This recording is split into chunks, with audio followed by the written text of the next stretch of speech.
Hello everyone. Welcome to For Nurses Preparation YouTube channel. I'm Neeraj Kumar Kathal. Today is 29 of August 2023. Let's begin today's MCQ session for upcoming AIMS NORCET exam.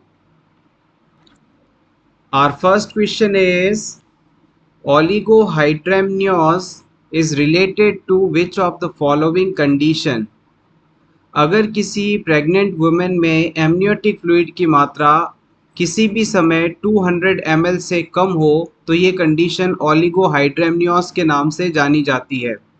अब इस ओलिगोहाइड्रेमनियोस condition के होने का क्या कारण माना जाता है यह आपको बताना है। Option A renal agenesis, option B oesophageal atresia, option C एनसिफेली,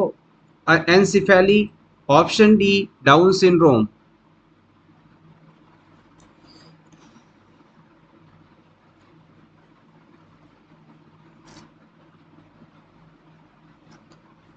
the correct answer is option A. किसी भी बच्चे में यूट्रस के अंदर जो एमनियोटिक फ्लूइड पाया जाता है उसकी मात्रा अगर नॉर्मल से कम है तो इसका कारण कहीं ना कहीं बच्चे के अंदर यूरिन आउटपुट का कम होना होता है।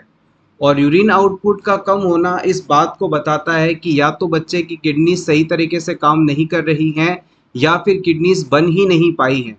अगर किसी बच्चे के अंदर दोनों या एक किडनी किसी जेनेटिक डिफेक्ट की वजह से नहीं बन पाए तो ये कंडीशन रीनल एजेनेसिस है और इस कंडीशन के होने पर बच्चे के अंदर एमनियोटिक फ्लूइड की मात्रा कम होगी, क्योंकि मदर के यूट्रस में जो एमनियोटिक फ्लूइड पाया जाता है बच्चों के चारों तरफ, इसका जो मैक्सिमम पोर्शन होता है वो बच्चे के यूरिन की वजह से बनता है। और अगर बच्चे में यूरिन आउटपुट ही नहीं है तो एमनियोटिक फ्लूइड कैसे बन पाएगा? So option A is correct here. Next question is the nurse is teaching the patient regarding his permanent artificial pacemaker. Which information given by the nurse shows her knowledge deficit about the artificial cardiac pacemaker? इनमें से artificial permanent pacemaker के लिए कौन सा statement सही नहीं है, simply आपको ये बताना है। हम हर चीज़ को यहाँ डीप डिटेल में डिस्कस नहीं करेंगे, हमें कम से कम टाइम में ज़्यादा से ज़्यादा पॉइंट्स को कवर करना है जो एग्ज़ाम पॉइंट ऑफ व्यू से इम्पॉर्टेंट हो सकते हैं। आपके ऑप्शंस हैं take the pulse rate once a day, in the morning upon wakening, आपको दिन में एक बार पल्स रेट का असेसमेंट करना है वो भी जब जब आप सोकर उठें। Option B may be allowed to use electrical appliances, आप परमानेंट आर्टिफिशियल पेसमेकर लगवाने के बाद इलेक्ट्रिकल अप्लाइंस को यूज़ कर सकते हैं। Option C have regular follow up cares, आपको रेगुलर फॉलोअप केयर्स के लिए हॉस्पिटल आना होगा। Option D may engage in contact sports, आप कॉन्टैक्ट स्पोर्ट्स खेल सकते हैं।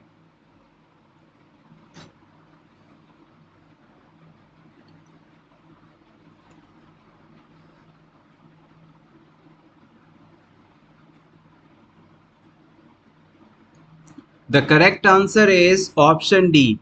अगर आपने किसी क्लाइंट में परमानेंट आर्टिफिशियल पेसमेकर लगाया है तो उसे ऐसे कोई भी स्पोर्ट्स में पार्टिसिपेट करने से मना करेंगे आप जिसमें कॉन्टैक्ट इंजरी हो सकती है। कॉन्टैक्ट स्पोर्ट्स के एग्जाम्पल की बात करें तो इसमें आपका वॉलीबॉल हो सकता है, बास्केटबॉल हो सकता है, रग्बी हो सकता है, हॉकी हो सकता है, यानी ऐसा कोई भी खेल जिसमें हम दूसरे से टकरा सकते हैं जिससे हमें चोट लग सकती है। अगर आर्टिफिशियल परमानेंट पेसमेकर वाला पेशेंट रग्बी खेल रहा है मान लीजिए या फुटबॉल खेल रहा है और अचानक से बॉल आकर उसके चेस्ट एरिया पर हिट करती है तो चोट लगने की वजह से जो पेसमेकर है अपनी लोकेशन से हट सकता है, डैमेज हो सकता है, इसकी एक्टिविटी रुक सकती है। तो अगर आर्टिफिशियल पेसमेकर लग गया है तो आप इस कॉन्टैक्ट स्पोर्ट्स को अवॉइड करेंगे। इसके अलावा आपको रेगुलर हॉस्पिटल में फॉलोअप के लिए जाना पड़ेगा। आप इलेक्ट्रिकल अप्लाइंसेज यानी जो इलेक्ट्रिकल इक्विपमेंट्स होते हैं उन्हें यूज़ कर सकते हैं। और आपको दिन में एक बार उठने के बाद पल्स रेट को ज़रूर असेस करना है ताकि पूरे दिन इसकी एक्टिविटी पर आप नज़र रख सकें कि इसकी एक्टिविटी चल रही है या नहीं। Next question is which would be the appropriate client criteria for activating a rapid response team at the hospital? Select all that may apply.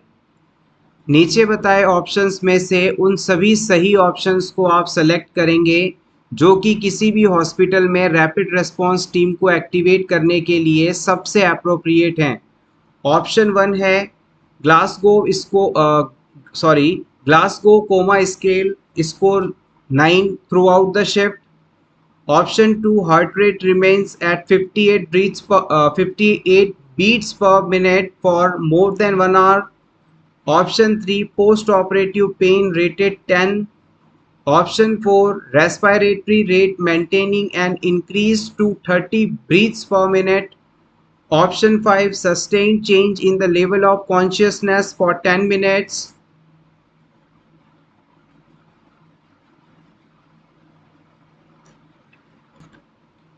One by one सभी ऑप्शंस को डिस्कस करेंगे।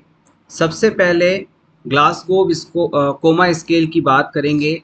किसी भी पेशेंट को यदि हेड इंजरी स्पाइनल एरिया में injury होता है तो उसके लेवल ऑफ कॉन्शियसनेस के असेसमेंट के लिए हम जीसीएस स्कोर यानी ग्लासगो कोमा स्केल का इस्तेमाल करते हैं। इस जीसीएस स्कोर में हम पेशेंट की eye opening, respond to verbal command और पेनफुल स्टिमुलाई पर कैसा रिस्पॉन्स देता है, इन सब चीज़ों का असेसमेंट करते हैं। इसके बिहाफ पर हम जो स्कोर देते हैं उसमें से 9 स्कोर अगर पेशेंट को मिलता है तो ये मॉडरेट लेवल ऑफ इम्पेयरमेंट को शो करता है। जीसीएस में जो मैक्सिमम स्कोर 15 हो सकता है, यहाँ पर अगर क्लाइंट को 9 स्कोर मिलता है तो इसका मतलब है कि क्लाइंट में मॉडरेट लेवल का इम्पेयरमेंट है और इस सिचुएशन में हम रैपिड रिस्पॉन्स टीम के एक्शन को एक्टिवेट करना सही नहीं मानेंगे, तो ये ऑप्शन आपका गलत हो जाएगा। ऑप्शन 2 के अंदर कहा गया है कि किसी पेशेंट में हार्ट रेट पिछले 1 घंटे से लगातार 58 बीट्स पर मिनट पर है। देखिए, अगर पेशेंट के नॉर्मल हार्ट रेट की बात की जाए तो ये 60 से लेकर 100 बीट्स पर मिनट होनी चाहिए। एग्जैक्ट कहें तो 72 बीट्स पर मिनट होनी चाहिए। लेकिन अगर किसी क्लाइंट में 60 बीट्स पर मिनट से हार्ट रेट कम होती है तो हम ये मानते हैं कि पेशेंट के अंदर हार्ट रेट कम हो रही है, थोड़ा बहुत हमें ध्यान देना होगा। लेकिन पेशेंट की हार्ट रेट 1 घंटे तक 58 है तो हमें तुरंत इमरजेंसी रिस्पॉन्स टीम को एक्टिवेट करना सही ओपिनियन नहीं रहेगा। अगर आप पेशेंट की इस हार्ट रेट को देखकर थोड़ा टेंस होते भी हैं तो सबसे पहले आपको बॉडी के जो दूसरे वाइटल्स हैं, दूसरे पैरामीटर्स हैं, उन्हें अच्छे से एक बार चेक करना होगा। अगर उनमें भी अनस्टेबिलिटी दिखाई देती है तो फिर आप ये डिसीजन ले सकते हैं। बाकी अगर ओवरऑल देखा जाए तो 58 बीट्स पर मिनट की हार्ट रेट अगर 1 घंटे तक लगातार रहती है तो हम इमरजेंसी रिस्पॉन्स टीम को एक्टिवेट नहीं करेंगे। So it is the incorrect option. Option 3 के अंदर कहा गया है कि पेशेंट को पोस्ट ऑपरेटिव फेज में पेन रेटिंग स्केल पर 10 रेटिंग मिल रही है। सर्जरी के बाद पोस्ट ऑपरेटिव पीरियड में पेशेंट को सीवियर पेन होना एक कॉमन फाइंडिंग है और इसके लिए रैपिड रिस्पॉन्स टीम को एक्टिवेट ना करके हम सर्जन से बात करेंगे और पेन मैनेजमेंट के लिए उनसे पूछेंगे कि हमें क्या मेडिसिन यूज़ करना है। सो ये ऑप्शन भी आपका गलत हो जाएगा। यहाँ पर हमें सर्जिकल टीम से मदद लेनी होगी, ना कि रैपिड रिस्पॉन्स टीम एक्टिवेट करना होगा। ऑप्शन 4 के अंदर कहा गया है कि किसी पेशेंट में लगातार रेस्पिरेशन काउंट बढ़ रहा है और वो अब 30 ब्रीथ्स पर मिनट तक आ गया है। तो देखिएगा, जब भी हम प्रायोरिटीज़ की बात करते हैं तो हमारे लिए एयरवे मैनेज करना, रेस्पिरेशन को देखना हमेशा टॉप प्रायोरिटी पर रहता है।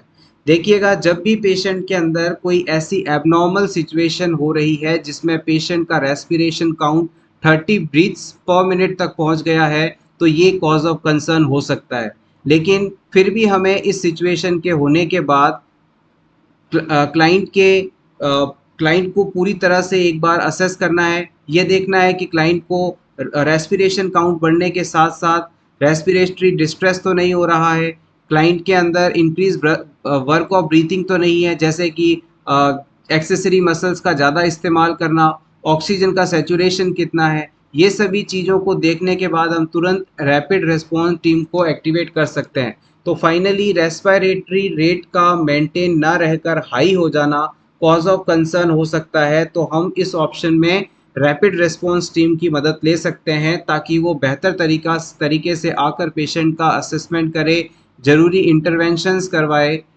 ये चीज़ यहाँ सही मानी जाएगी। आखिरी पॉइंट आता है sustained change in level of consciousness for 10 minutes. अगर किसी पेशेंट में लगातार 10 मिनट से लेवल ऑफ कॉन्शियसनेस अल्टर हो गया है, पर्सन पूरी तरह से होश में नहीं है, तो ये चीज़ हमें स्ट्रेस में लाएगी, कॉज ऑफ कंसर्न बनेगी और इस सिचुएशन में हम रैपिड रिस्पॉन्स टीम को एक्टिवेट कर सकते हैं। अगर किसी पेशेंट के लेवल ऑफ कॉन्शियस में लगातार परिवर्तन देखने को मिल रहा है, जैसे कि पेशेंट कंफ्यूज्ड है या फिर पेशेंट को कुछ भी हम बात कह रहे हैं तो वो प्रॉपर रिस्पॉन्स नहीं कर रहा है, उसमें डिक्रीज रेस्पॉन्सिवनेस देखने को मिल रही है, अल्टर्ड मेंटल स्टेटस देखने को मिल रहा है, तो इसका मतलब है कि क्लाइंट में कहीं ना कहीं potential deterioration changes in consciousness हो रहा है और ये एक न्यूरोलॉजिकल इमरजेंसी कंडीशन हो सकती है। इसके लिए हमें पेशेंट का तुरंत असेसमेंट और इंटरवेंशन करना होगा और इस सिचुएशन के अंदर हम रैपिड रेस्पॉन्स टीम को एक्टिवेट कर सकते हैं। Next question is the top portion of the sternum is called. हमारे चेस्ट एरिया में बीचों बीच में जो बोन पाई जाती है, जिसे आप ब्रेस्ट बोन के नाम से भी जानते हैं, इस बोन का जो टॉप पोर्शन है वो किस नाम से जाना जाता है? ब्रेस्ट बोन यानी कि स्टर्नम का टॉप पोर्शन किस नाम से जाना जाता है? जिपॉइड प्रोसेस, मैन्यूब्रियम, स्कैपुला, इनकस। जल्दबाजी में गलत आंसर मत सेलेक्ट कर लीजिएगा।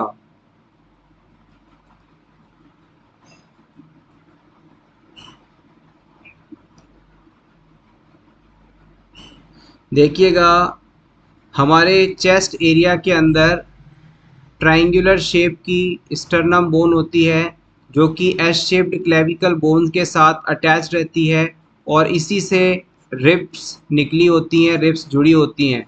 सीपीआर के दौरान इस बोन का जो नीचे वाला हिस्सा है, जिसे आज जिपॉइड प्रोसेस कहते हैं, इसे लैंडमार्क मानकर सीपीआर के लिए सही जगह पर आप हैंड्स को प्लेस करके कंप्रेशंस देते हैं। होपफुली आपने ऑप्शन बी को सेलेक्ट किया होगा, जो कि यहाँ पर सही आंसर भी है। स्टर्नम बोन का ये जो टॉप वाला पार्ट है, इसे हम मैन्यूब्रियम के नाम से जानते हैं। Next question is which finding documented by the nurse is most indicative of the presence of curling ulcer in burn patient or child? अगर किसी बच्चे को बर्न हुआ है तो इन चारों में से कौन सी फाइंडिंग अगर उस बच्चे में मिले तो हम ये मानेंगे कि इस बच्चे को कर्लिंग अल्सर्स हो चुके हैं?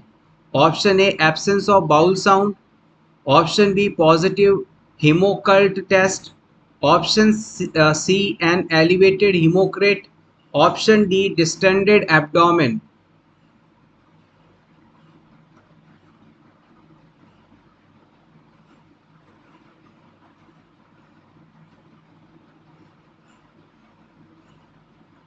अगर किसी पर्सन को सीवियर फिजियोलॉजिकल स्ट्रेस होता है, यानी कि बर्न हो जाए, ट्रॉमा हो जाए या कोई क्रिटिकल इलनेस हो जाए, तो इस सिचुएशन में अगर उसके पेट में, उसके एब्डोमेन एरिया के अंदर अल्सर्स बनते हैं, घाव होते हैं, तो इन्हें कर्लिंग अल्सर्स के नाम से जाना जाता है। कर्लिंग अल्सर्स को हम स्ट्रेस अल्सर्स के नाम से भी जानते हैं।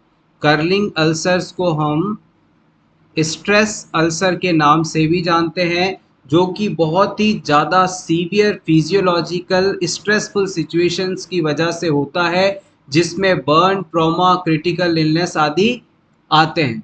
बेसिकली होता क्या है, जब हम किसी ऐसी सीवियर स्ट्रेसफुल कंडीशंस के अंदर होते हैं तो हमारे जीआई ट्रैक्ट में जो ब्लड सप्लाई है वो कम हो जाती है और ब्लड सप्लाई कम होने की वजह से जो म्यूकोसल लाइनिंग है उनमें अल्सर फॉर्मेशन होने का रिस्क बढ़ जाता है। तो यही वजह है कि यहाँ पर इसे ध्यान देना है। अब इस क्वेश्चन के आंसर की बात की जाए तो यहाँ करेक्ट आंसर होगा आपका ऑप्शन बी। जब हमारे एब्डोमेन एरिया के अंदर अल्सर्स बनते हैं, घाव हो जाते हैं, तो इन घावों के अंदर से हल्की हल्की ब्लीडिंग होती है। और ये जो हीमो अकल्ट टेस्ट है, इस टेस्ट के अंदर हमारी फीसेस को, हमारे स्टूल का असेसमेंट किया जाता है। और अगर स्टूल के अंदर बहुत ही कम मात्रा में थोड़ा थोड़ा ब्लड मिलता है तो इसका मतलब है हीमो अकल्ट टेस्ट पॉजिटिव है। और ब्लड, स्टूल के अंदर ब्लड की प्रेजेंस ये बता रही है कि जीआई ट्रैक्ट से ब्लीडिंग हुई है। और अगर पेशेंट इस दौरान बर्न, फिजियोलॉजिकल स्ट्रेसफुल किसी कंडीशन से गुजर रहा है तो हम कह सकते हैं कि इसे डेफिनेटली कर्लिंग अल्सर्स डेवलप हुए हैं। इस पूरे कॉन्सेप्ट को, जो कि एग्जाम पॉइंट ऑफ व्यू से बहुत ही बेसिक और इम्पॉर्टेंट है, रिवाइज करेंगे। अगर कोई व्यक्ति, अगर कोई पेशेंट लाइफ में किसी फिजियोलॉजिकल स्ट्रेसफुल सिचुएशन से गुजर रहा है जिसमें बर्न, ट्रॉमा या क्रिटिकल इलनेस होना इंक्लूड किया जाता है, तो उसके जीआई ट्रैक्ट तक ब्लड सप्लाई कम पहुंचती है जिससे उसकी म्यूकोजल लाइनिंग के अंदर अल्सर फॉर्मेशन होने लगते हैं और इन अल्सर से ब्लीडिंग होती है जो कि स्टूल के अंदर हमें देखने को मिलती है। अगर इस पेशेंट का हीमो अकल्ट टेस्ट करवाया जाए और स्टूल के अंदर ब्लड मिले तो ये टेस्ट पॉजिटिव माना जाएगा। और इस टेस्ट के बिहाफ पर हम कह सकते हैं कि क्लाइंट में कर्लिंग अल्सर या स्ट्रेस अल्सर्स हुए हैं। Next question is, which nursing action is essential prior to initiating a new prescription of 500 ml of fat emulsion to infuse at 50 ml per hour? किसी पेशेंट में आप पहली बार fat emulsion administer करने जा रहे हैं तो सबसे ज़्यादा ज़रूरी एक्शन इस एडमिनिस्ट्रेशन से पहले कौन सा होगा, ये आपको बताना है। Option 1, ensure that the client does not have diabetes. आप ये निश्चित करेंगे कि पेशेंट को डायबिटीज़ तो नहीं है। Option 2, determine whether the client has allergy to eggs. आप ये पता करेंगे कि क्लाइंट को एग्स से एलर्जी तो नहीं है। Option 3, add regular insulin to the fat emulsion using aseptic technique। हम इस फैट एमल्शन सॉल्यूशन के अंदर इंसुलिन मिक्स करेंगे असेप्टिक टेक्निक का इस्तेमाल करके। Option 4, contact the health care provider to have a central line inserted for fat emulsion infusion. हम health care provider यानी डॉक्टर को कहेंगे कि वो इस इन्फ्यूजन से पहले सेंट्रल लाइन लगा दे।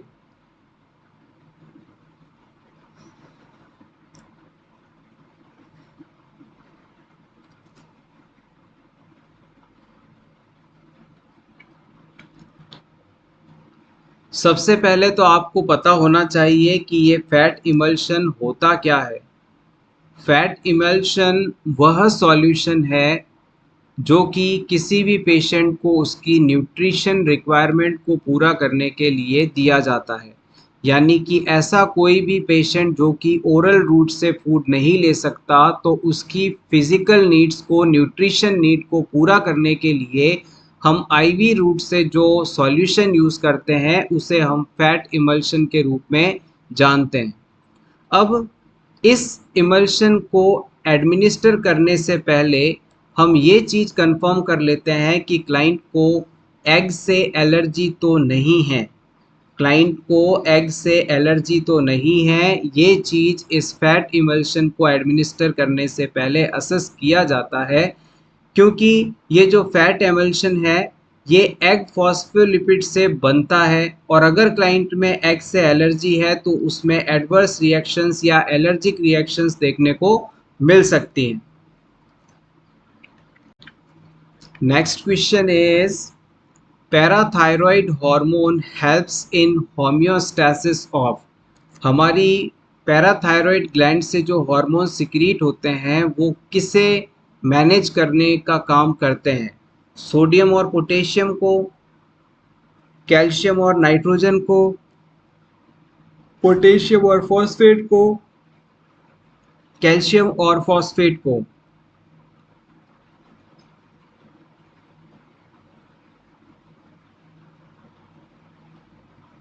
Correct answer is option D, calcium and phosphate. हमारी पैराथायरॉयड ग्लैंड द्वारा सिक्रीट पैराथायरॉयड हार्मोन बॉडी में कैल्शियम और फॉस्फेट के लेवल को मैनेज करने का काम करते हैं। Next question is what change is expected to occur in the basal temperature during ovulation. किसी फीमेल में ओव्यूलेशन के दिन इनमें से कौन सा टेम्परेचर चेंज आपको देखने को मिलेगा। Option A slight drops and then rise, option B sudden rise and then drop, option C marked rise remains high, option D marked drop remains low।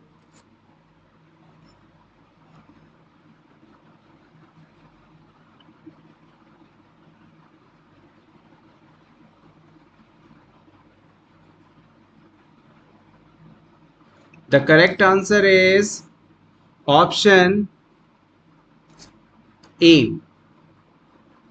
जब भी ओव्यूलेशन होता है तो उस दौरान वुमेन का जो बॉडी टेम्परेचर है पहले हल्का सा कम होगा और उसके बाद बढ़ेगा। बेसिकली ओव्यूलेशन के दौरान प्रोजेस्टेरोन हार्मोन के इफेक्ट की वजह से हल्का सा टेम्परेचर राइज देखने को मिलता है। Next question is the breast cancer drug that inhibits the effect of oestrogen in the breast. आपको इनमें से ब्रेस्ट कैंसर के पेशेंट में एस्ट्रोजन के ब्रेस्ट पर इफेक्ट को रोकने वाली मेडिसिन सेलेक्ट करनी है। Option A CA-125, option B methotrexate, option C PSA, option 4 tamoxifen.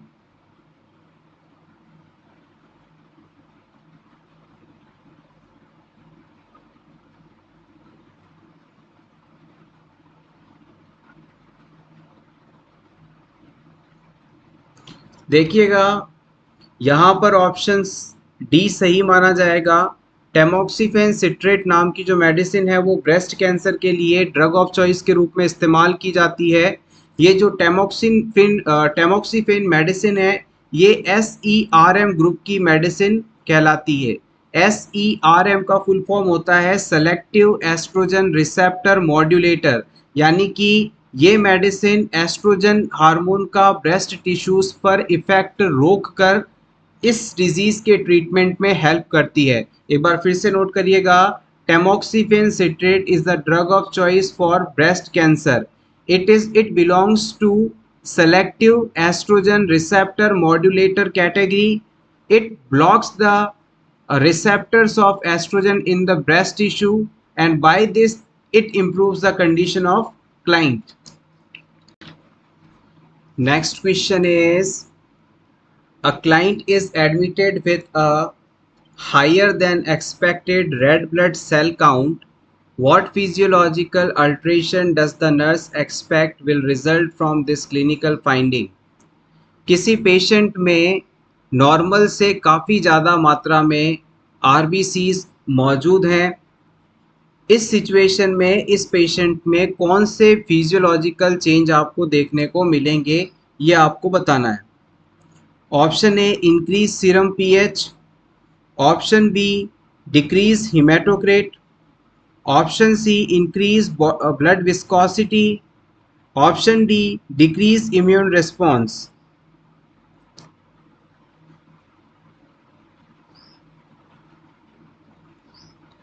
Correct answer of this question is option C. अगर किसी क्लाइंट के अंदर रेड ब्लड सेल्स का काउंट बढ़ जाता है तो उसका जो ब्लड है वो काफ़ी ज़्यादा विस्कस हो जाएगा, यानी उसकी विस्कोसिटी बढ़ जाएगी। विस्कोसिटी को आप हिंदी में लिखना चाहें तो लिख सकते हैं गाढ़ापन। इसे हिंदी में गाढ़ापन कह सकते हैं, स्टिकी कह सकते हैं, हार्ड कह सकते हैं, सेमी सॉलिड कह सकते हैं आप इसे। तो RBC की संख्या बढ़ने की वजह से जो ब्लड है वो पूरी तरह से लिक्विड ना रहकर सेमी सॉलिड जैसा बनने लगता है, यानी उसमें गाढ़ापन बढ़ जाता है, विस्कोसिटी बढ़ जाती है। ये चीज़ आपका यहाँ देखने को मिलेगा। अगर किसी क्लाइंट के अंदर आरबीसी का काउंट बढ़ता है तो ये कंडीशन पॉलीसाइथीमिया वेरा के नाम से भी जानी जाती है। आरबीसी यानी रेड ब्लड कार्पसल्स की संख्या का नॉर्मल से ज़्यादा होना, जिसकी वजह से ब्लड की विस्कोसिटी बढ़ जाए, तो ये कंडीशन पॉलीसाइथीमिया वीरा जैसी डिजीज कंडीशन के नाम से जानी जाती है। और अगर ब्लड गाढ़ा हो जाएगा तो ब्लड का जो फ्लो है वो धीमा होगा और इसकी वजह से क्लाइंट में क्लॉटिंग फॉर्मेशन बढ़ जाएगी और इम्पेयर टिश्यू परफ्यूजन जैसी फाइंडिंग यहाँ पर देखने को मिलेगी। Next question is the nurse is caring for a client receiving mechanical ventilation. The ventilator begins alarming and displays a alert about low tidal volume. The nurse checked the endotracheal tube and ventilator tubing but does not find any obvious cause of the alarm. The client's oxygen saturation is decreasing. What should the nurse do next? आपके पास कोई patient है जो ventilator support पर है और इस ventilator में अचानक से लो टाइडल वॉल्यूम का अलार्म बजने लगता है, डिस्प्ले होने लगता है। आप इस पेशेंट के पास जाकर इसका असेसमेंट करते हैं। सबसे पहले आप एंडोट्रेकियल ट्यूब्स को चेक करते हैं और फिर वेंटिलेटर ट्यूबिंग्स को देखते हैं, लेकिन आपको ये दोनों ठीक मिलती हैं और लगातार पेशेंट का जो ऑक्सीजन सैचुरेशन है वो कम होने लग गया है। तो इस सिचुएशन में आप बताएं कि अगला एक्शन आपका क्या होगा। Option 1, call the respiratory therapist to see bedside to troubleshoot the ventilator. हम रेस्पिरेटरी थेरेपिस्ट को कॉल करेंगे, इन्फॉर्म करेंगे कि वो आकर चेक करे कि क्लाइंट के वेंटिलेटर से जुड़ी क्या प्रॉब्लम है। Option 2, elevate the head of the bed and apply non rebreather mask. हम पेशेंट के बेड के हेड साइड को एलिवेट कर देंगे और पेशेंट में नॉन रीब्रीदर मास्क अप्लाई करेंगे। Option 3, increase the oxygen delivery setting on the ventilator to 100%।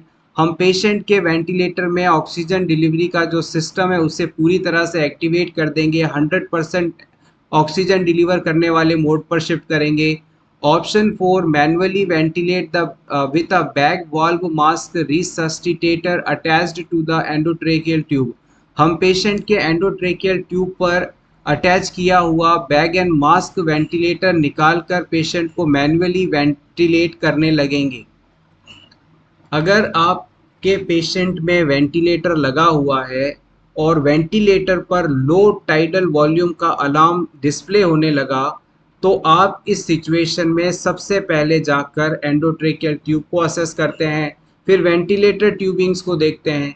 दोनों बिल्कुल सही लगी हुई हैं, आपको कॉज समझ नहीं आ रहा और पेशेंट का जो सैचुरेशन है वो लगातार कम हो रहा है, तो इस सिचुएशन में हम मैन्युअली क्लाइंट को वेंटिलेट करवाना शुरू कर देंगे।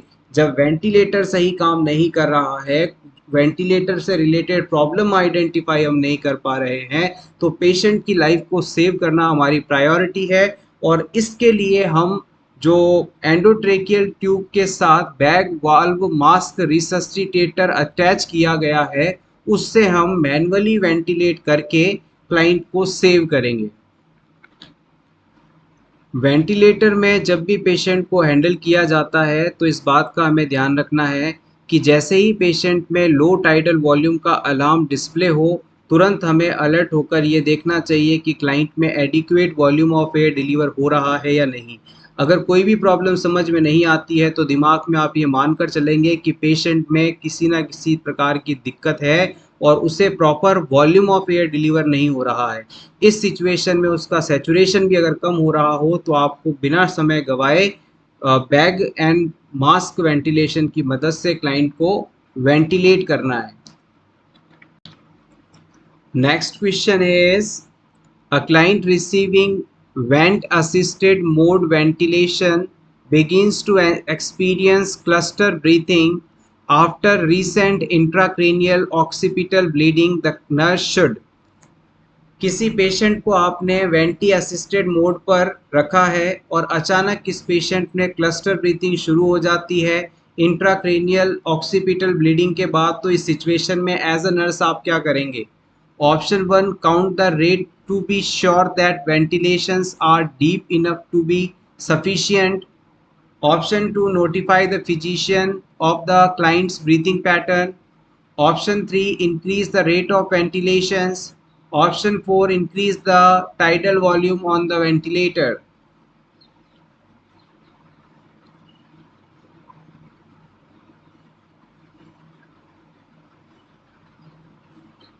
Patient vanity associated mode ventilation पर था।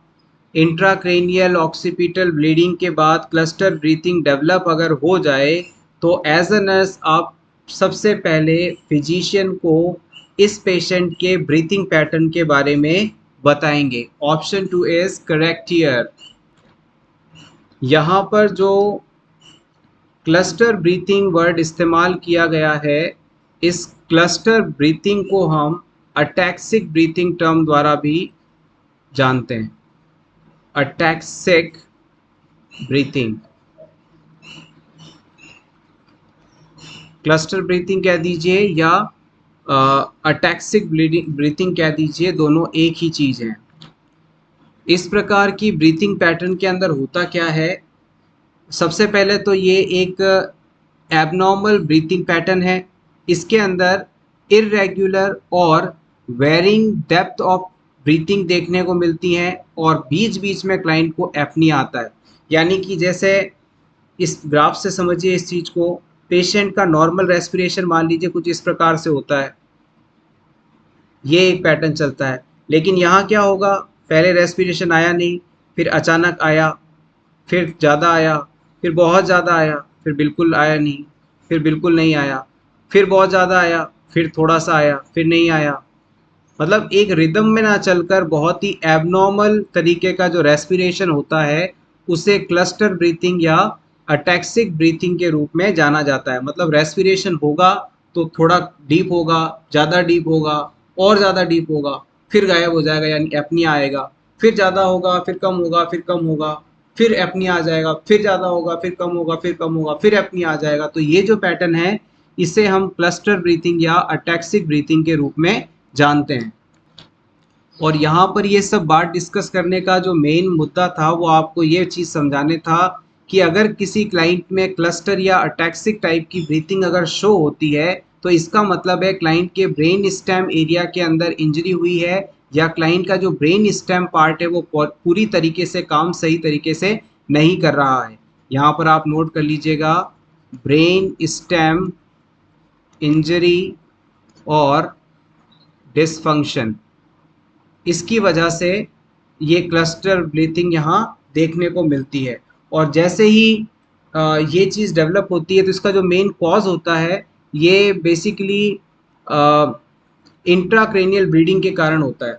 ब्रेन स्टेम इंजरी या डिसफंक्शन का जो मेन कॉज माना जाता है वो इंट्राक्रेनियल एरिया के अंदर ब्लीडिंग होती है, उसकी वजह से इसे माना जाता है। Next question is, the nurse is performing an otoscopic examination on a client with suspected diagnosis of mastoiditis. Which finding should the nurse expect to note if this disorder was present? अगर patient को मैस्टोइडाइटिस condition हो तो उनमें से आपको कौन सी finding देखने को मिलेगी? Option one, dull red tympanic membrane. Option 2, mobile tympanic membrane. Option 3, transparent tympanic membrane. Option 4, pearly coloured tympanic membrane.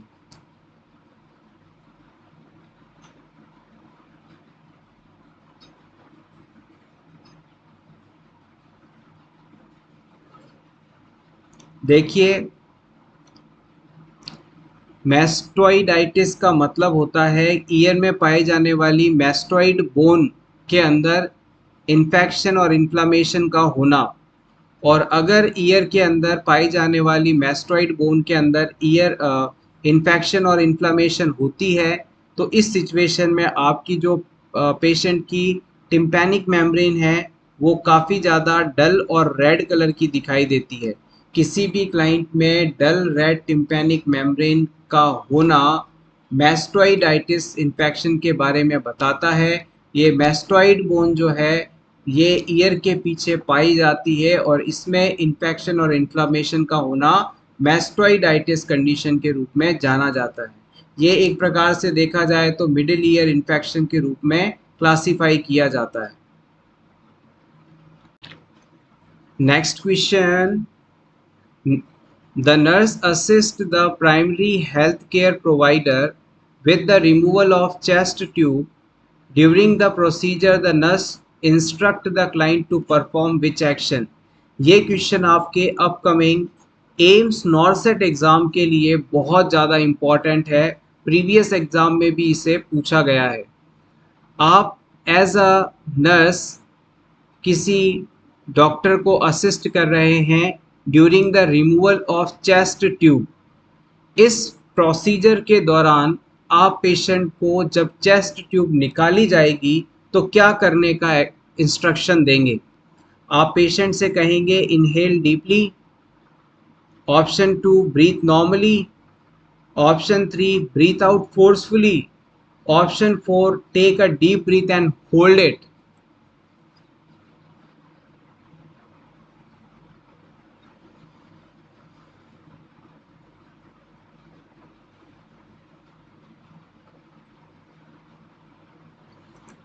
देखिए, इस क्वेश्चन का सही जवाब होगा option 4 take deep breath and hold it. जब चेस्ट ट्यूब को रिमूव किया जाता है तो हम पेशेंट से कहेंगे कि आप अपने फेफड़ों के अंदर, लंग्स के अंदर पूरी एयर फिल कर लें और उसे होल्ड करके रखें और इसी दौरान हम चेस्ट ट्यूब को रिमूव करेंगे। जब इस समय चेस्ट ट्यूब रिमूव की जाएगी तो पेशेंट के अंदर न्यूमोथोरैक्स कंडीशन डेवलप होने की संभावना कम हो जाती है। यानी अगर पेशेंट को आपने चेस्ट के अंदर एयर फुल भर के होल्ड करने को कहा है और उसी दौरान आप चेस्ट ट्यूब को रिमूव करते हैं तो इससे क्लाइंट के प्लूरल स्पेस के अंदर एयर जाने की संभावना कम हो जाएगी, यानी उसे न्यूमोथोरैक्स जैसी कंडीशन नहीं होगा। और इसके साथ ही क्लाइंट जब अपने चेस्ट को होल्ड करता है, ब्रीथ को होल्ड करता है, तो उसका चेस्ट जो है एकदम स्टेबल रहता है जिससे कि नेगेटिव प्रेशर कम होता है और धीरे से ट्यूब को सेफली हम रिमूव कर लेते हैं। ये इंस्ट्रक्शन यहाँ पर क्लाइंट को देना सबसे ज़्यादा सही माना जाएगा। सो एवरीवन, ये था हमारा आज का वीडियो जिसमें हमने एम्स नॉरसेट एग्ज़ाम के लिए कुछ इम्पॉर्टेंट एमसीक्यूज़ को डिस्कस किया। अगर आपको आज की ये क्लास अच्छी लगी हो तो प्लीज़ इसे लाइक कर दीजिएगा और इसी तरह के रेगुलर वीडियोस देखने के लिए for nurses preparation YouTube channel को ज़रूर सब्सक्राइब करें। Thank you so much once again, best of luck. Next question is, What is the most common complication to monitor preterm infants? किसी समय से पहले जन्म लिए हुए बच्चे में सबसे ज़्यादा देखा जाने वाला कॉम्प्लिकेशन कौन सा है जिसके लिए हमें लगातार मॉनिटरिंग करते रहने होती है? Option A haemorrhage, option B brain damage, option C respiratory distress, option D aspiration of mucus.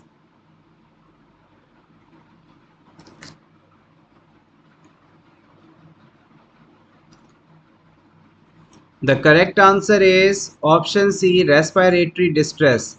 ऐसे बच्चे जिनका जन्म 37 सप्ताह की प्रेगनेंसी कंप्लीट होने से पहले हो जाता है उन्हें हम प्रीटर्म इन्फेंट्स के रूप में जानते हैं। इन बच्चों के लंग्स के अंदर पर्याप्त मात्रा में सरफेक्टेंट नहीं होता जिसकी वजह से लंग्स पूरी तरह से मैच्योर नहीं होते और अपनी फंक्शनिंग को प्रॉपर नहीं कर पाते और उनकी बॉडी में ऑक्सीजन की कमी होती है। यही चीज़ रेस्पिरेटरी डिस्ट्रेस सिंड्रोम के रूप में जानी जाती है और इसके लिए हमें लगातार मॉनिटरिंग करते रहना चाहिए। Next question, which is the best examination position for a complete geriatric physical examination on a weak patient with bilateral bacillar pneumonia? एक बहुत ही ओल्ड एज पेशेंट है यानी जीरियाट्रिक पेशेंट है, इसमें आपको फिजिकल एग्जामिनेशन करना हो तो कौन सी बेस्ट पोजीशन का आप इस्तेमाल करेंगे। और याद रखिएगा इस पेशेंट के दोनों लंग्स के अंदर निमोनिया कंडीशन है।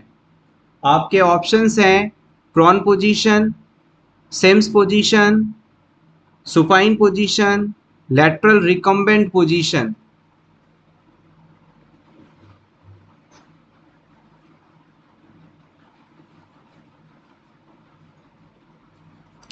इस क्वेश्चन का सही जवाब होगा ऑप्शन सी। अगर कोई वीक पेशेंट है, कमज़ोर पेशेंट है, तो उसके फिज़िकल एग्ज़ामिनेशन के लिए, कंप्लीट फिज़िकल एग्ज़ामिनेशन के लिए सबसे सूटेबल पोजीशन जो है वो सुपाइन पोजीशन को ही माना जाता है। जब पेशेंट सीधा लेटा होता है, सुपाइन पोजीशन में होता है, तो उसकी बॉडी के सभी बॉडी पार्ट्स को आप इजीली, कंफर्टेबली असेस कर सकते हैं। Next question is a client is scheduled for bronchoscopy. The nurse planned to implement which priority measure? किसी पेशेंट में आपने ब्रोंकोस्कोपी प्रोसीजर के लिए शेड्यूल किया है उसे। अब इस प्रोसीजर से पहले आपको एज अ नर्स कौन सा एक्शन लेना होगा ये आपको बताना है। Option A asking the client about allergies to shellfish. हम पेशेंट से पूछेंगे कि उसे शेलफिश से एलर्जी तो नहीं है। Option B obtaining informed consent for an invasive procedure. हम पेशेंट से इन्फॉर्म्ड कंसेंट साइन करवाएंगे क्योंकि ये एक इन्वेजिव प्रोसीजर है। Option C restricting the diet for clear fluids on the day of the test. हम पेशेंट को जिस दिन टेस्ट होने वाला है उस दिन सिर्फ क्लियर लिक्विड डाइट लेने के लिए कहेंगे।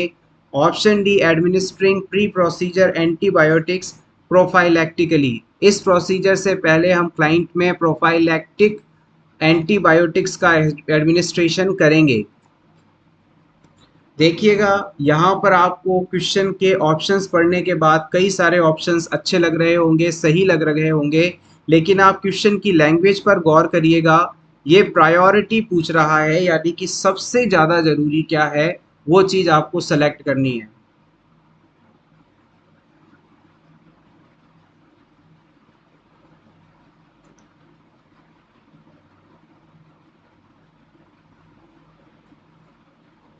The correct answer of this question is option B. हम इस प्रोसीजर से पहले इन्फॉर्म्ड कंसेंट साइन करवाएंगे। This is the most important thing. जब हमारे शरीर में किसी भी मेडिकल प्रोसीजर के लिए इक्विपमेंट इंसर्ट किया जाता है तो ये इन्वेजिव प्रोसीजर माना जाता है। इन्वेजिव प्रोसीजर के बारे में आप नोट कर लीजिएगा। इन्वेजिव प्रोसीजर ऐसे प्रोसीजर्स होते हैं जिनमें कोई इक्विपमेंट हमारी बॉडी के अंदर इंसर्ट किया जाता है, और जब भी कोई चीज़ हमारे बॉडी के अंदर डाली जाती है तो हमसे इसके बारे में परमिशन लेनी ज़रूरी है। और अगर बिना परमिशन के इस प्रकार की सर्जरी की जाती है या कोई प्रोसीजर किया जाता है तो ये लीगली सही नहीं माना जाएगा। तो हमेशा किसी भी इन्वेजिव प्रोसीजर को करने से पहले आप पेशेंट को समझाएंगे कि हम आप में इस उद्देश्य से ये प्रोसीजर करने जा रहे हैं, और इसके बारे में उसे पूरी जानकारी देने के बाद एक पेपर पर उससे साइन करवाएंगे जिस पर यह लिखा जाएगा कि हमने आपको इस प्रोसीजर के बारे में पूरी जानकारी दे दी है, और इस प्रोसीजर को करवाने के बाद इससे कोई भी फ़ायदा या नुकसान होगा तो इसके लिए हॉस्पिटल किसी भी प्रकार से जिम्मेदार नहीं है। आप अपनी पूरी स्वेच्छा से इस सर्जरी या प्रोसीजर को करवाना चाहते हैं, ये उसमें सारी बातें लिखी होती हैं। Next question is a nurse in the intensive care unit is caring for a client in the immediate post-operative period following abdominal surgery. The nurse receives several prescriptions. Which prescription should the nurse initiate first? एक patient abdominal surgery के बाद ICU में admit किया गया है। इस patient को बहुत सारे प्रिस्क्रिप्शंस दिए गए हैं, बहुत सारी चीज़ें या मेडिसिन्स उसे देने को लिखी गई हैं। एज अ नर्स इन सब में से सबसे पहले आप कौन सा प्रिस्क्रिप्शन शुरू करेंगे? Option A acetaminophen 1000 mg IV PB every 8 hours. Option B cefazolin 2 gram IV PB once now. Option three norepinephrine 0.02 2.0 mcg per kg per minute titrate IV. Option four normal saline 2 liters via rapid IV bolus.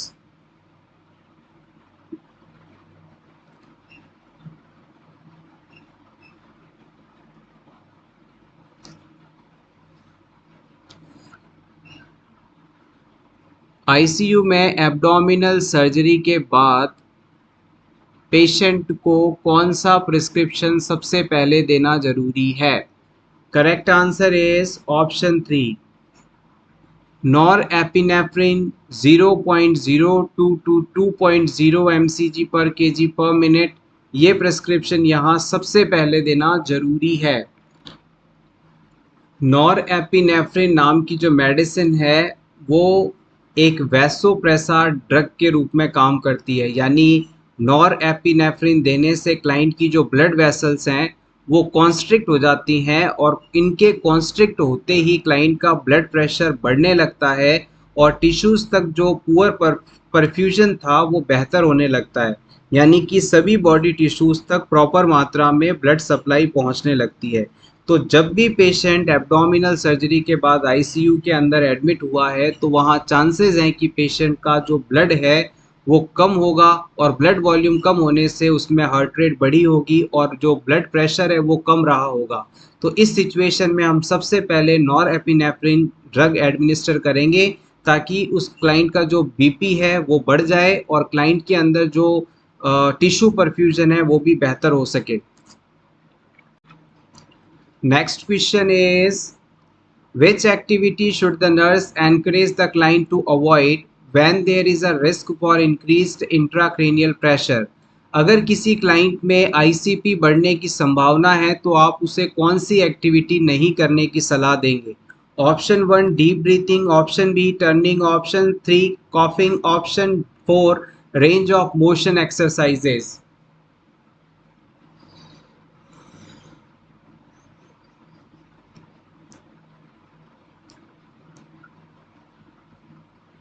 The correct answer is option three. Coughing का मतलब होता है forcefully अपनी lungs में मौजूद air को एक्सपायरेट करना, और जब भी आप फोर्सफुली एयर को एक्सपायरेट करेंगे तो इससे आपका ब्रेन एरिया के अंदर प्रेशर बढ़ेगा, इंट्राक्रेनियल प्रेशर बढ़ जाएगा। So option three is absolutely correct here. Next question is sensitivity to light is known as. अगर किसी क्लाइंट को लाइट से सेंसिटिविटी है यानी लाइट वो बर्दाश्त नहीं कर पाता है तो ये किस टर्म द्वारा डिनोट किया जाएगा? Photophobia, polyphagia, aerophobia, polydipsia.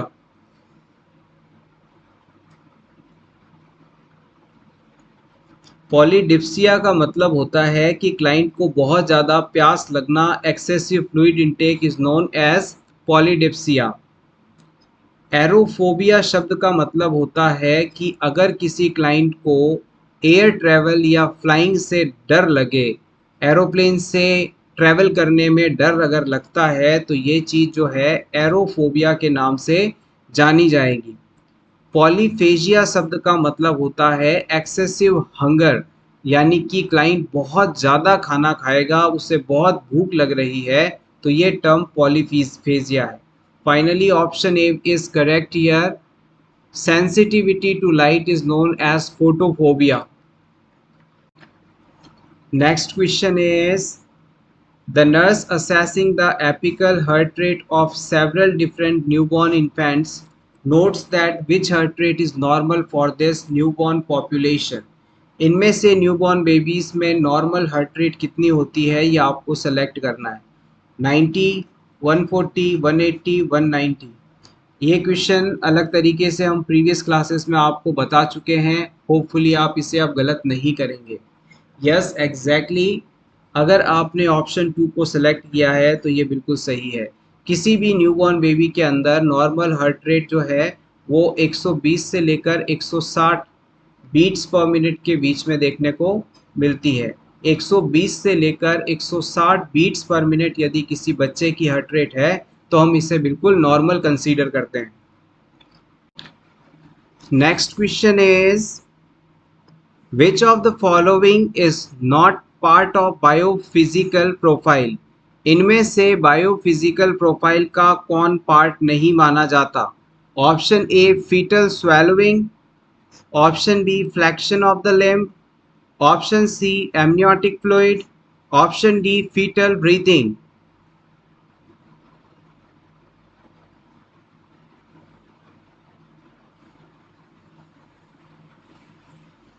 यहाँ पर आपको मैं बायोफिजिकल प्रोफाइल के बारे में एक बात बताना चाहूँगा। इसे आप शॉर्ट में बीपीपी के नाम से जानते हैं, बायोफिजिकल प्रोफाइल। ये एक ऐसी टेक्निक या ऐसा असेसमेंट टूल है जिससे हम प्री नेटल बेबीज़ की वेलबींग को असेस करते हैं। बायोफिजिकल प्रोफाइल असेसमेंट टूल है जिसकी मदद से हम प्री नेटल बच्चों का फीटसेस का वेलबींग चेक करते हैं और इसके अंदर हम फीटल स्वेलोइंग को इंक्लूड नहीं करते हैं। Fetal swallowing is not included into the biophysical profile. आप चाहें तो नोट कर सकते हैं इसके अंदर कौन कौन सी चीज़ें इंक्लूड की जाती हैं।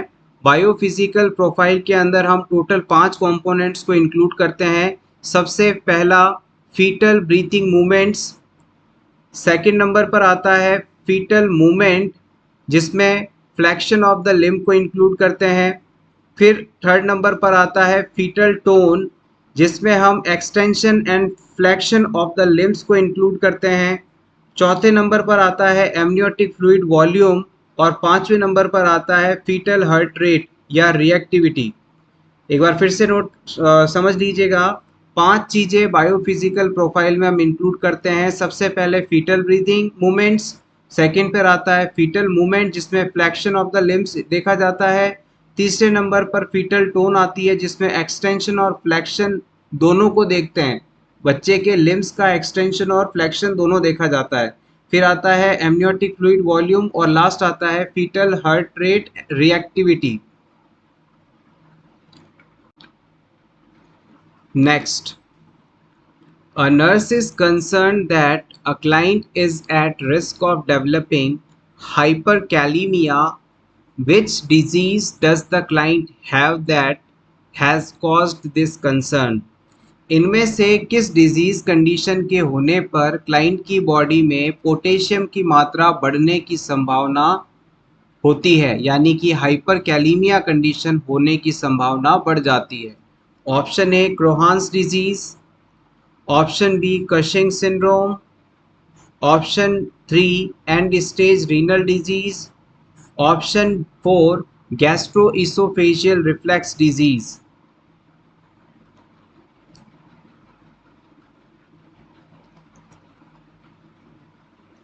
इस क्वेश्चन का सही जवाब है option 3 end stage renal disease, ESRD।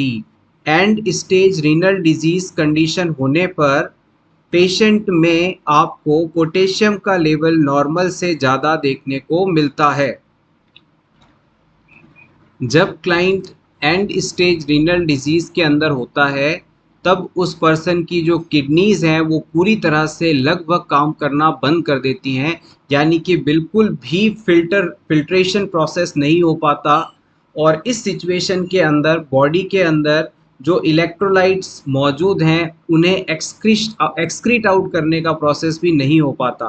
यानी अगर client and stage renal disease condition में है तो उसकी किडनीज इलेक्ट्रोलाइट्स को एक्सक्रीट आउट नहीं कर पाती, जिसकी वजह से लगातार बॉडी के अंदर इलेक्ट्रोलाइट्स का लेवल बढ़ता है, पोटेशियम का लेवल बढ़ता है, हाइपरकैलीमिया जैसी कंडीशन डेवलप होती है। और याद रखिएगा, अगर हमारे शरीर में पोटेशियम का लेवल बढ़ जाए तो इससे डेंजरस कार्डियक अरिथमियाज हो सकते हैं, यानी कि हार्ट के अंदर एबनॉर्मल रिदम मूवमेंट्स हो सकती हैं जिसकी वजह से बहुत सीवियर कॉम्प्लिकेशन हो सकते हैं, इवन क्लाइंट की डेथ तक हो सकती है। Next question is A 7 years old child is admitted to the hospital with possible rheumatic fever. If the parents report all the following history finding to the nurse, which one is most closely correlated with an increased risk of rheumatic fever? एक 7 साल का बच्चा hospital में possibly rheumatic fever के diagnosis के साथ admit होता है। जब आप पेरेंट्स से हिस्ट्री कलेक्शन करते हैं तो उनके द्वारा बताए गए नीचे ऑप्शंस में से कौन सी बात इस बच्चे में rheumatic फीवर होने के रिस्क को बढ़ा देती है? Option A, the child was expose to measle within past 4 weeks, बच्चे को पिछले 7 दिनों के अंदर मीजल्स हुआ था। Option B, the child had a severe sore throat with past 2 weeks, बच्चे को पिछले 2 सप्ताह में सोर थ्रॉट जैसी कंडीशन हुई थी। Option C, the child lethargic and no longer interested on social work school work, बच्चा अपने आप को काफ़ी थका हुआ महसूस कर रहा है और वो स्कूल के कामों में भी इंटरेस्ट नहीं ले पा रहा है। Option D, the child receive a bump on his head while playing, बच्चा जब भी अपने खेल खेलता है तो उसे सर के अंदर काफ़ी ज़्यादा भारीपन महसूस होता है।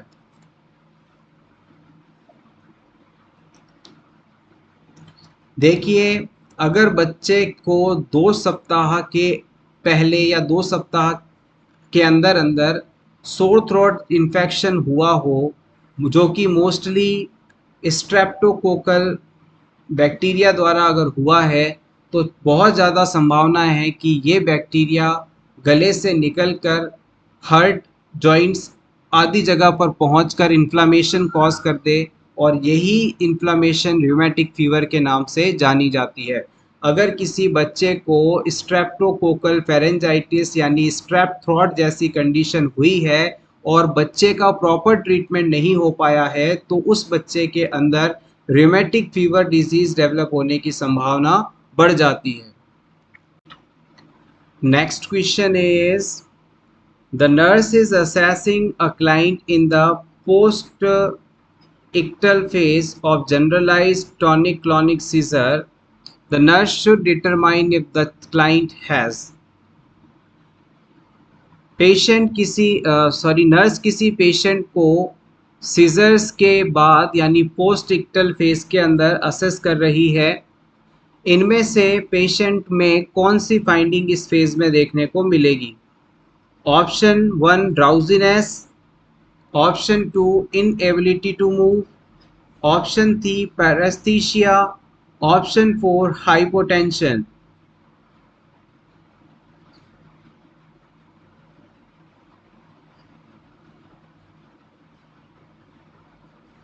The correct answer is option 1। जब क्लाइंट में सीजर्स आकर चले जाते हैं तो क्लाइंट धीरे धीरे नॉर्मल होने लगता है, लेकिन जस्ट सीजर्स के बाद में क्लाइंट कुछ समय तक खुद को टाइड महसूस करता है, खुद बिल्कुल ग्रॉगी फील करता है, टायर्ड फील करता है, डिसओरिएंटेड फील करता है। ये चीज़ जो है ड्राउजीनेस के रूप में जानी जाती है और ये जस्ट आफ्टर द सीजर्स देखने को मिलती है। Next question is, a client has fallen and sustained leg injury, which question should the nurse ask to help determine if client sustained a fracture? एक पेशेंट अचानक कहीं से गिर जाता है, उसे पैरों में चोट लग जाती है। अब इस पेशेंट को फ्रैक्चर तो नहीं हुआ, इसे पता करने के लिए एज अ नर्स आप उससे कौन सा क्वेश्चन पूछेंगे? ऑप्शन 1, इज़ द पेन अ डल एक, जो आपको यहाँ दर्द हो रहा है क्या वो डल नेचर का है? Option 2, is the pain sharp and continuous, आपको जो दर्द हो रहा है वो शार्प और कंटिन्यूअस तो नहीं है? Option 3, does the discomfort feel like cramp, आपको जहाँ पर जो डिस्कम्फर्ट महसूस हो रहा है वो क्रैम्प की तरह तो नहीं है, मरोड़े या ऐठन की तरह तो नहीं है? Option 4, does the pain feel like the muscle was stretch, यहाँ पर हो रहा दर्द मसल्स के खिंचाव जैसा तो नहीं है?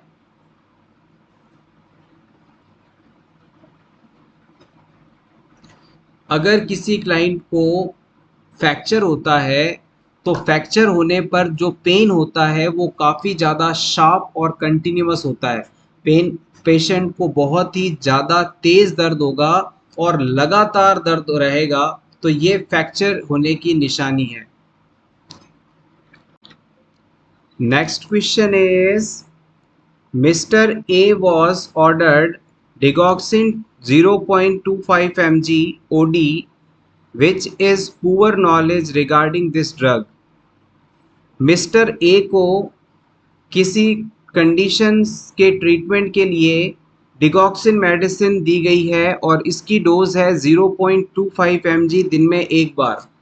अब नीचे बताए ऑप्शंस में से कौन सा स्टेटमेंट इस मेडिसिन के रिगार्डिंग सही जानकारी नहीं देता है, ये आपको बताना है। Option A, it has positive inotropic and negative chronotropic effects. Option B, the positive inotropic effect will decrease urine output. Option C, toxicity can occur more easily in the presence of hypokalaemia, hypokalemia, liver and renal problems. Option D, do not give the drug if the apical pulse rate less than 60 beats per minute.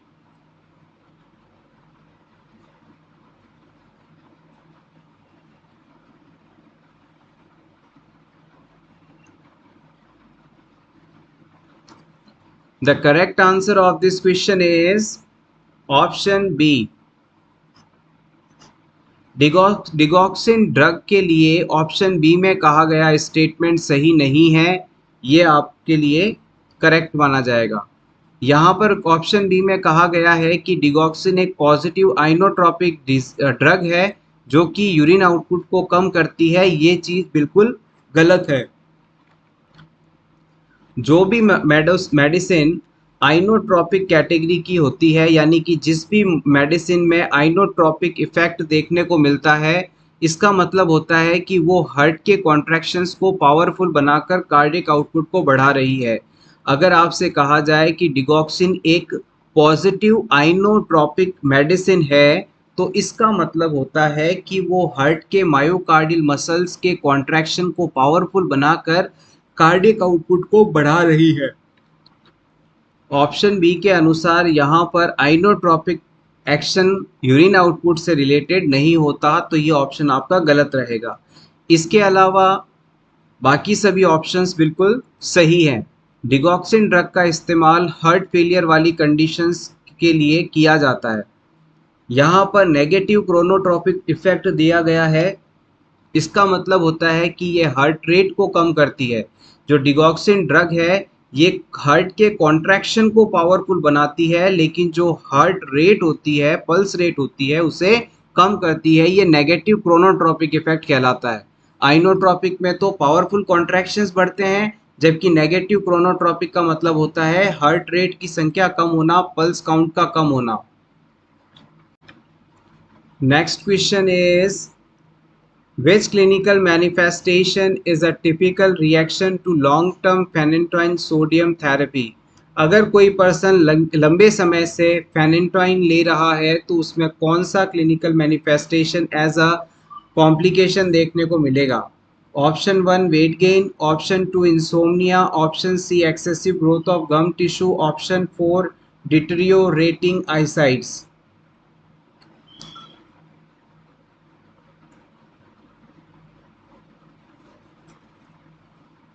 The correct answer is option 3 excessive growth of gums tissue. अगर कोई person seizures के treatment के लिए phenytoin drug लंबे समय तक से ले रहा है तो उसके जो गम्स होते हैं, मसूड़े होते हैं, उनके अंदर हाइपरट्रॉपी देखने को मिलती है, यानी उसकी एक्सेसिव ग्रोथ हो जाती है। ये इसका साइड इफ़ेक्ट है जो कि नॉर्मली देखने को मिलता है।